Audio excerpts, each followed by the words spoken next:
Hey, it's Courtney Barriger, your host of Refashion Workshop, the A to Z on eco-fashion and conscious living. This is a space where I explore concepts around sustainability and the fashion industry that I've workshopped through my Substack, ideas that touch on science, the myths, the psychology, and the artistry in the eco-fashion movement that will later be delivered with, some polish to my published works. And you can get your copy of Refashion Workshop, the book, in any of the major marketplaces. On this episode of Refashion Workshop, we have Dr. Jeffrey Brown, the founder of Hormone Health with Dr. Brown. A board-certified functional and regenerative medicine physician, Dr. Brown left conventional family practice to help women get to the root of hormone imbalance instead of just masking it with a pill. Today, we're pulling on a thread that most of us have never questioned: how the polyester in our closets and the BPA hiding along with it may quietly be disrupting our hormones and our fertility.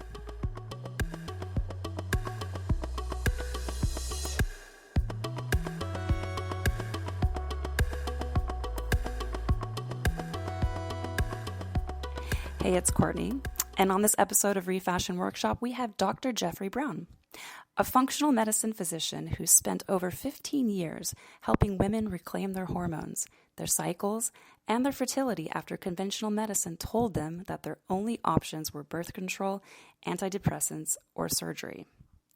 Today, we're going to be talking about something that never makes it into a doctor's checklist: the synthetic fabrics hanging in our closets. Polyester is one of the most common textiles in the fashion industry, and it's often processed along plastics containing BPA, a chemical linked to hormone disruption and fertility struggles in women. And if you've ever wondered whether what's touching your skin every day could be touching your ability to have children, then this conversation is for you. Let's jump right in. Okay, Dr. Brown, it is amazing to finally have you. Well, it's amazing to be here.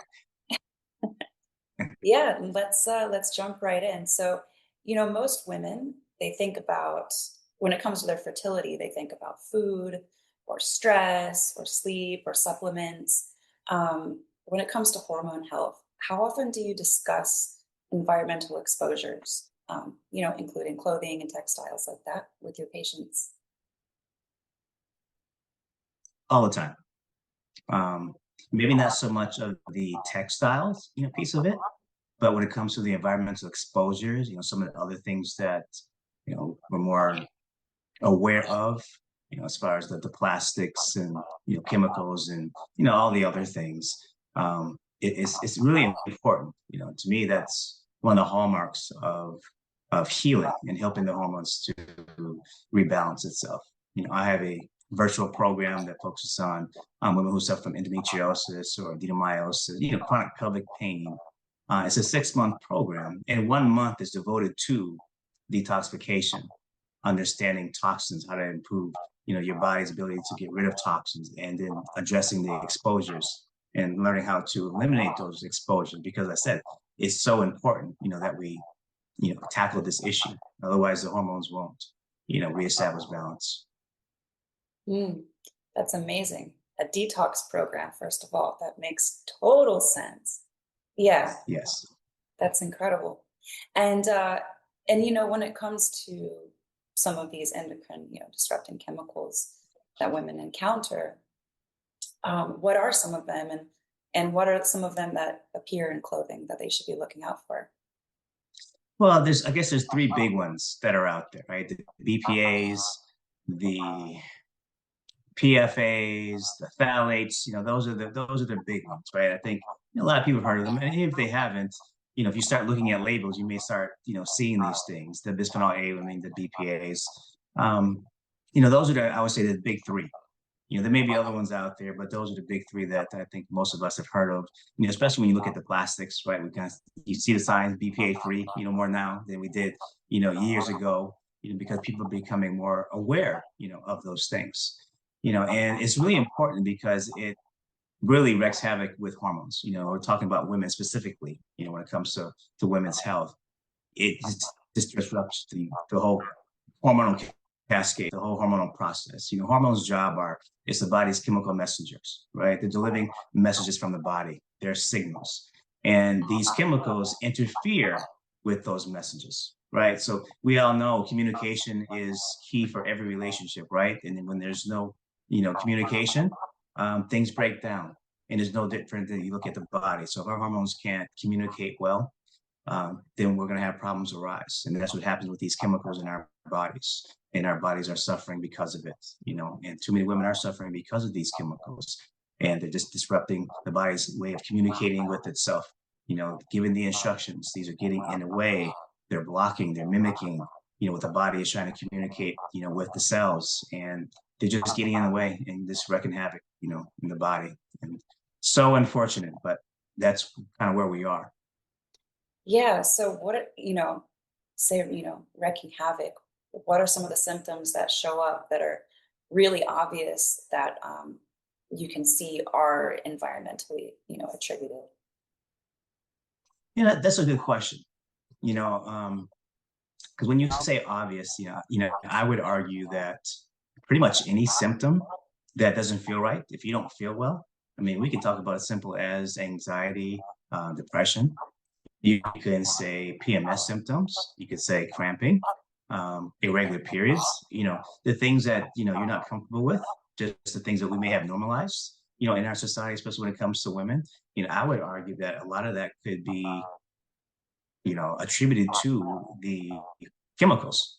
Disrupting our hormones and disrupting hormonal balance. And so, I would say basically every common day, everyday things that women deal with. We can attribute to the chemicals. Man, that's scary stuff. Yes. And we have so many chemicals in our society. It seems like there's just more and more every day, and we're not getting rid of them, as, you know, scientists create new things and, we try to do better. But if you just think about all the technology that's blown up in the last, decade or so, that means there's more chemicals. More chemicals, and where we putting those chemicals. And unfortunately, a lot of these chemicals, like the big three talk about, they end up, being stored in our bodies. And as they store and you try to procreate, and it may interfere with that. But it's passed on, to the next generation, being stored in our tissues because they're hard to get rid of. And some of those just, you can't get rid of them. That's a big problem. Would you say that when it comes to hormone disruptors and all of these chemicals, do you think that they affect women more when it comes to fertility instead of men, or do you think it's equal, or maybe it's just being studied more with women right now? Oh, I think it's equal. The reason why, we're talking about women specifically, and the women, they're the childbearing, right? So they have to go through the monthly cycle. And so because, men, we don't have a monthly cycle, right? So we don't really see that. But you can see if they're trying to get pregnant, where it'll affect sperm production and sperm quality, right? So you do see that. And then when it comes to the females, well, that just disrupt the whole, cycle.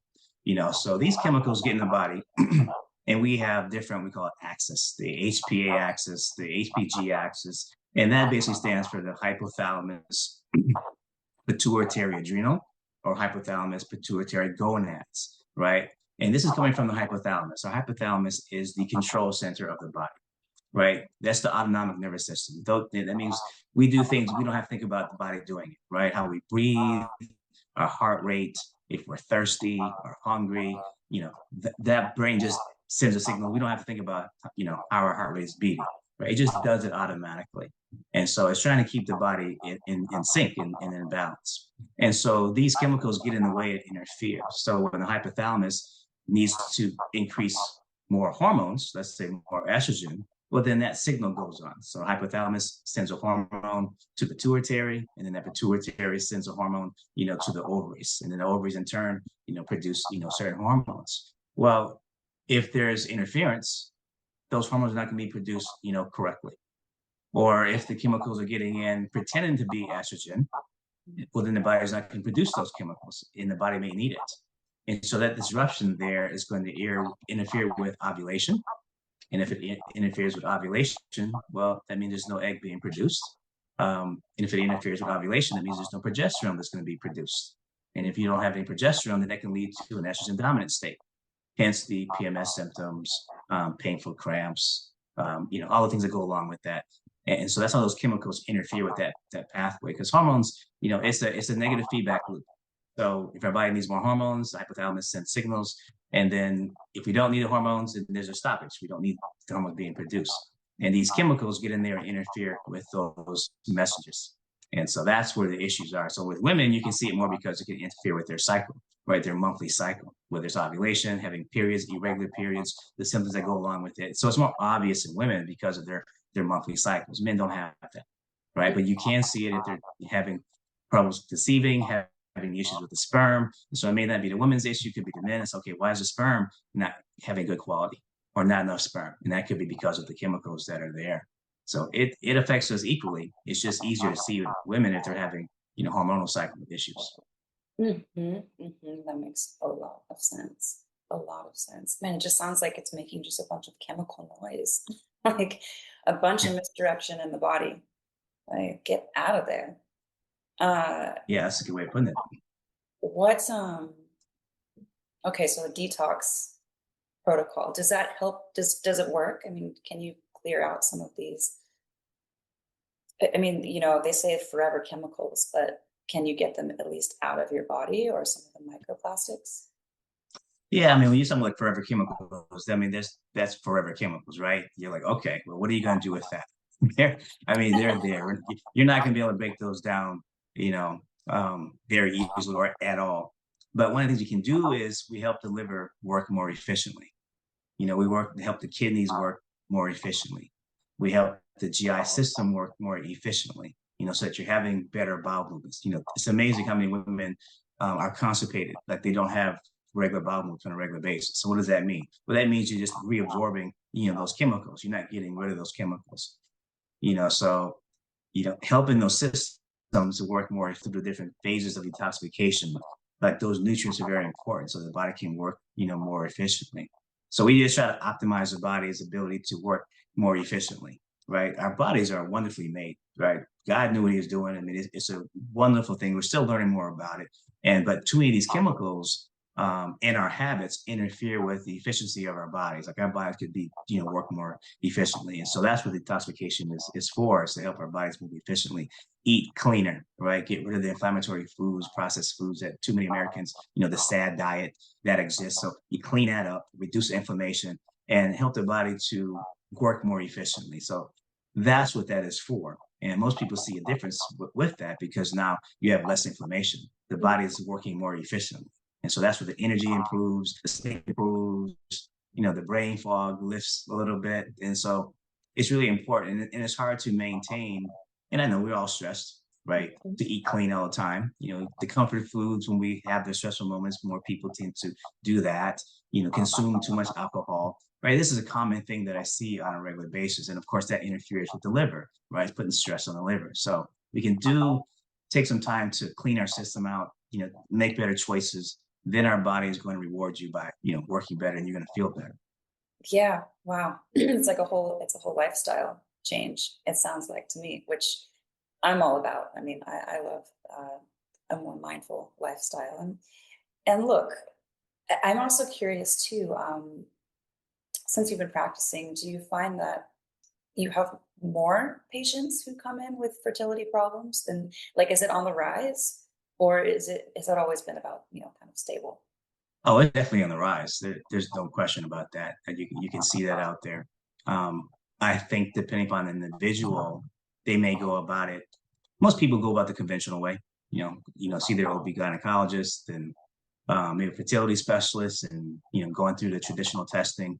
Unfortunately, they're not really looking at the root causes, when it comes to these type of things, like in the functional medicine realm, that where I operate, because oftentimes when you can clean your system up, help your body to eliminate toxins more efficiently, help to reestablish balance of your hormones, then your body will, again, like I said, work more efficiently, instead of having to use synthetic hormones to try to force things to happen. But it's definitely on the rise. There's no question about that. I think they were saying that with those PFAs, out there, about 40% fertility decline, based on this chemicals, involved, there. Um, we know there have been studies looking at the cord blood, think about how sad that is. Like our fetus, the baby is exposed to over 100 chemicals, as it's growing, but they've seen it, and it's wow, so um, childhood cancers, all these things we know are contributed to to these chemicals, right? I mean, what else? Cancer is an adult disease, as you age. It shouldn't be in children, so if you're looking at these things, it's changing your DNA, right? The genetic expression, all these things are starting with these chemicals that are interfering with the body's chemical messengers, and it's just a shame. It's truly a shame. We could do better than that, but that's where we are. So no, we know it's rising because these chemicals are there. Isn't it interesting that our current leadership wants to extract more petroleum and make our economy based even more on petroleum than it was before? It just seems counterintuitive. I mean, isn't it strange that our current leadership is pushing for more fossil fuel extraction and more chemicals to be made? I mean, and at the same time, trying to reward people for having babies. It's like, don't you put the two together to realize what's happening? Yeah, it's just a strange time that we're living in. I would like to know, I mean, what about the microplastics problem? What can we do about that in our system? I think that's one that we definitely have more control over if people are willing to, make changes. And it doesn't have to be, drastic changes, right?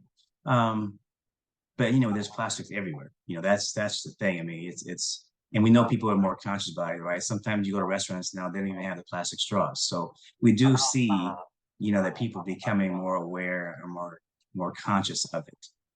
But let's just say at home, start getting rid of some of the plastic containers that you have.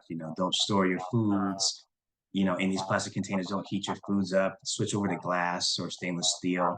Those are small changes that people can make, when it comes to these plastics that are interfering. And so if we can just make those small changes and just be more aware of it, I think that would be, extremely helpful. Just being conscious of it, of your choices. Just that's what it is. We're always so busy, right? Everybody's just, hyperdrive. We just go, go, go, go. What's the fastest way to make something? The microplastics, they attract and carry these endocrine disruptors, and they travel into our body and they store, in our organs, in our tissues, so, that's the carrier mechanism there is these microplastics. So that's not doing us any favors. And we know these microplastics are everywhere. They've tested everything, every bodily fluid you can think of, where they found microplastics there. So the stool, the urine, semen, every fluid, blood. I mean, it's everywhere. So we see it, it's in us. And so if we can really just slow down and think about, what you're consuming, we're going to we could do better. Like I said, we live in a society where we're just always on hyperdrive. We're always going. And so heating up things quickly, trying to make our lives, faster. But if we can, slow that down, switch to glass instead of using plastic as far as heating up things in a microwave or storing food, in a refrigerator in plastic. So we can just get rid of that. The fast food industry, a lot of things that they serve is in plastics, right? The wrappers, the containers, a lot of plastics, there. So that may be challenging for some people, but if we can look at cooking at home instead of ordering out so much, we have a lot of companies now that have these home delivery systems where you can make your own food or heat them up. That could be a healthier option. So we just slow down, think about what we're doing. Is it healthy for our bodies? Is it healthy for the environment? We can make small changes, to improve and decrease the amount of plastics, the usage and storage in our society. I think that's a beautiful ask. I think that's that's within reach. And you're right, all of these alternatives are out there, like sugar straws, and a lot of restaurants are offering different options for takeout containers. There are some efforts being made. And I'm also curious about, so with the microplastics, you said that they function as a carrier. So is that because they're kind of like a fat molecule and they can just grab things and cart them around? Is that how that works? Or is it the plastic itself that is holding the chemicals that are, the toxic chemicals? Or a lot of people have wondered, what is the plastic doing to us? It's a big question. Oh, it's in our bodies, but what's the harm? Yeah, the exact mechanism of how, yeah, you got to probably look at the chemistry on that when it comes to the attraction ability. But I do know that, yes, it does contain, some of these chemicals themselves because that's how they're made, right? So, the BPAs are basically making the plastics. That's what they're made from. These phthalates allow the plastics to bend, be more flexible, etc. So they are in the plastics already themselves, right? And then when you just break it down to the nanoplastic, the microplastics, they already contain, they are those, the chemicals. And they're so small, so tiny, and they can just get into our system and they're stored. They're just stored in our tissue, they're stored in our organs. And since they're there, and those chemicals are there, they are the ones that wreak havoc with our HPA system, our HPG system, HPT system, things I spoke about before, and then how they wreak havoc, in our hormonal system, because they're just there and they're stored, and that's hard for our bodies to get rid of, because once they're there, it's extremely challenging, if at all, that they can, get rid of them. So that's the harm. They get in there and they interfere with our body's ability to communicate with each other, or to say with itself, right? So it can regulate itself. So scary. So with your program, I'd love to hear more about the program.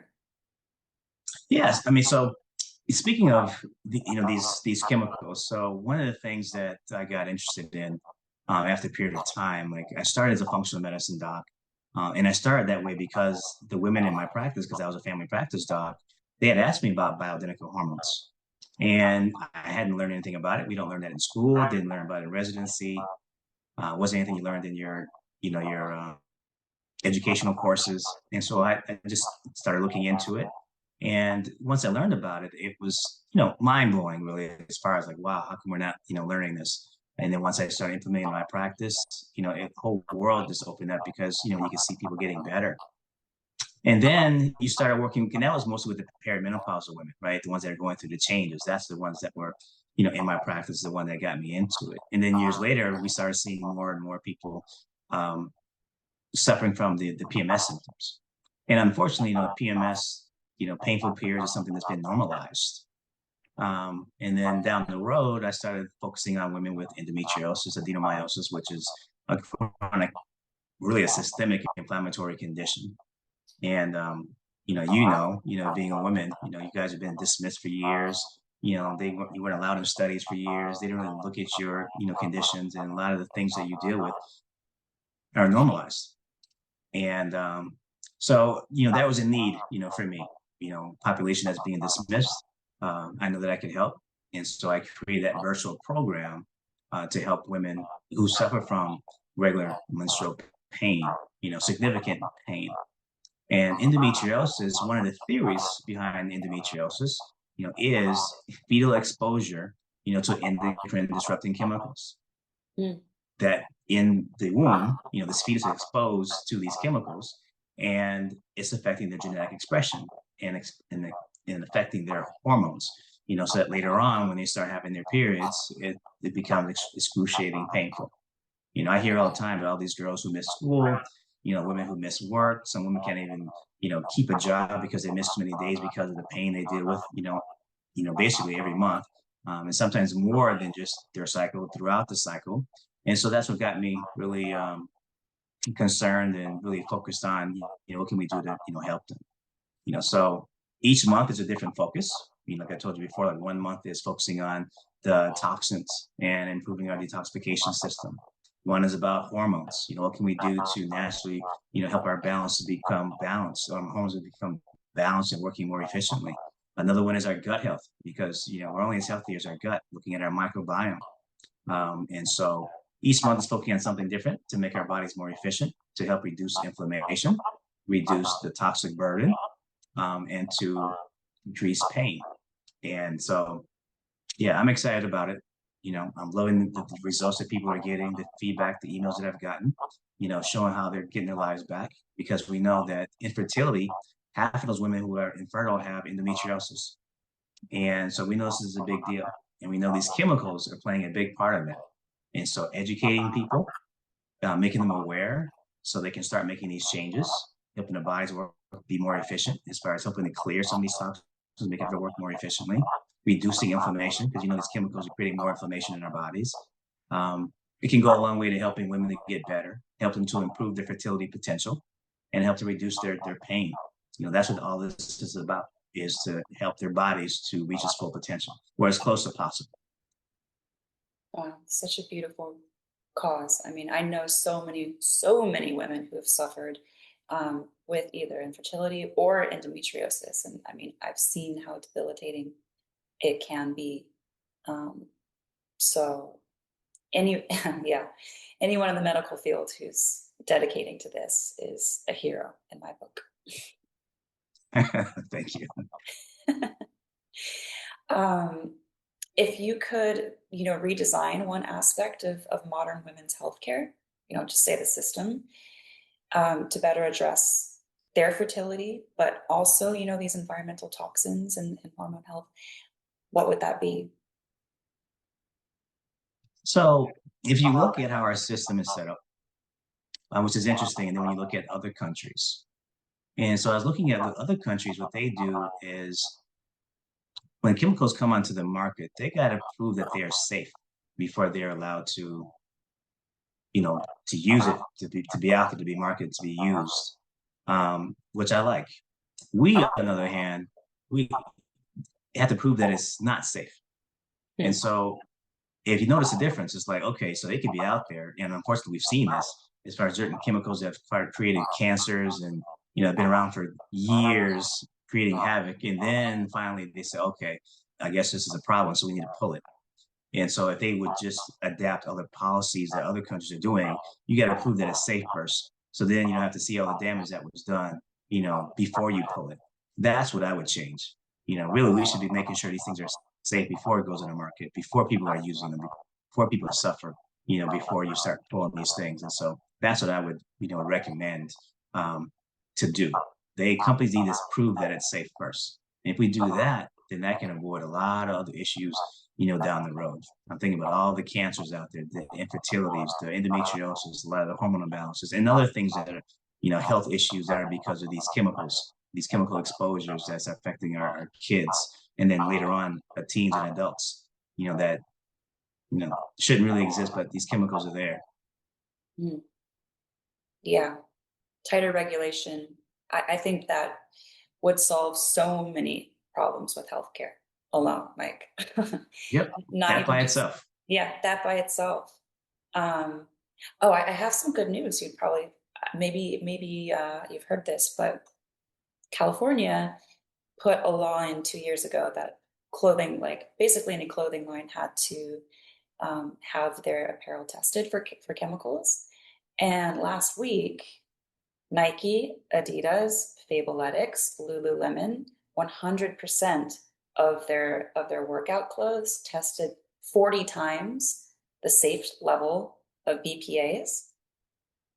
So they're getting sued in California.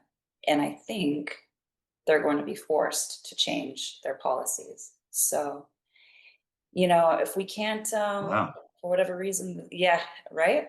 And for whatever that's huge. The system, it's set up so that these corporations can get the green light, right? And quickly, you're right. Like, is it not safe for the public versus is it safe for the public? But in America, we have the courts. That's where these things get cleaned up, and until we have like a better regulation, right? So I think it's great news, because, I mean, what are your thoughts on women? Because wearing yoga pants all day long is very chic right now. But like as a a doctor, what do you think about that? What's your opinion on that? Yeah, so those are the tough things, right? So I think even with my daughters, like they love wearing the different pants, the what do you call those stretchies? The I don't even know what you call it. You know what I'm talking about? Just Yeah, like those leggings. I mean, the yeah. leggings, right? Because they're thank you, right? They're comfortable and flexible, and they can it looks cool. You can throw a bunch of things over it, So it's like wow. So like once it's in the culture, that's hard, and we know that fashion usually is going to win, right? I mean, you can, as a man, we look at women, and you're a woman, so you can understand this. And I would say, okay, why are you guys wearing these heels that's so uncomfortable? When your feet hurt, right, or your back hurts. I'm like, why? Men wouldn't do that, but women's like, no, the fashion is there's a statement behind it. So even because the problem with these with clothing is like if you look good in it, you're not feeling the effects of it, affecting your health, right? It's not something that you feel right away. If it was painful right away, you wouldn't wear it. But sometimes we just kind of with the alcohol, you don't really see it right away. The damage is being done. You may have heard about it, but you don't feel it. So those are the things that you know because it's not something that you see right away. Um, that's a hard thing to sometimes convince people that hey, this is a problem that we need to change because it could be a problem with your health, later on. So if we can just make healthier options in the beginning, that same style, then I think that's where we need to go. Like that's why I said if we can change policy, if we can. So yes, they're going to be suing these companies. That's great, but is that going to be enough to make them change how they do things? That's the hope, right? That's the goal is that they will change their policies and what they're creating. So that we can have healthier people. Later on. But it's a challenge. But anything worth having that's worthwhile, we know is never easy. That's just how life is, right? So we just got to keep fighting. Got to keep educating people. Yeah. And would you recommend, to a client who comes to you to switch out their clothes? Would that be too big of an ask? Well, I know that people go shopping. So what I would say is the next time that you're going to start to buy something, look at something healthier. Start making small changes. I know if you're trying to replace your wardrobe, that's kind of expensive. Most people can't do that. Yeah. But I would just say one thing at a time, right? Whether it's a t-shirt, a sweatshirt, the leggings, the sports bras, whatever that is. Next time you go buying something, switch over. Same thing looking at your cosmetics.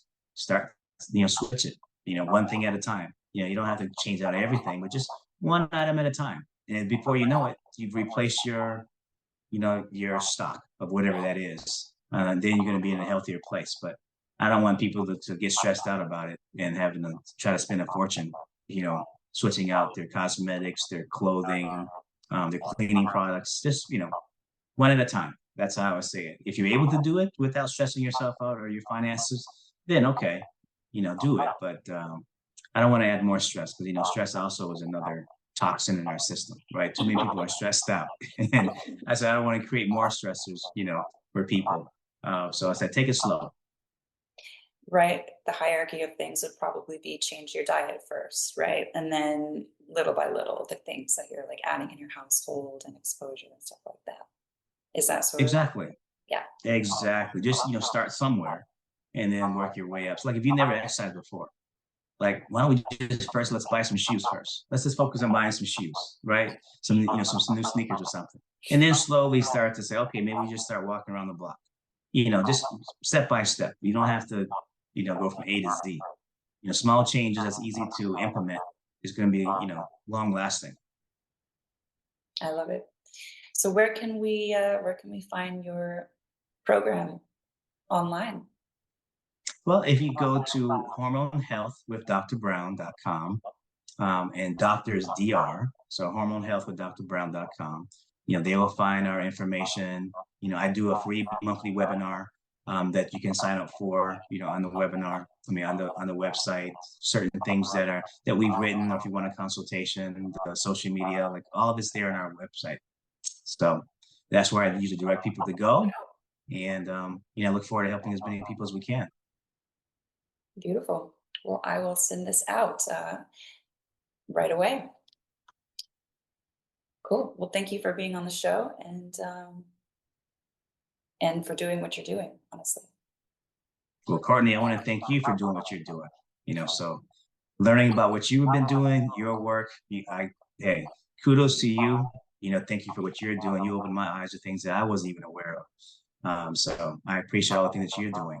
So I would say hats off to you too. Well, thank you. It takes us all, right? Yes, it does. Yes, it does. A big thank you to Dr. Jeffrey Brown for helping us connect the dots between our clothes in our closets and the hormones in our bodies. If today's conversation has you looking at your wardrobe a little differently, head to hormonehealthwithdrbrown.com to learn more about his work and book a consultation. And if today's episode has you thinking differently about what's in your closet, come and keep exploring with me and subscribe to my Substack at courtneybarriger.substack.com for more of these conversations every week. And of course, grab your copy of my book, Refashion Workshop, at refashionworkshop.com or anywhere books are sold. Well, thank you for listening, and that is a wrap.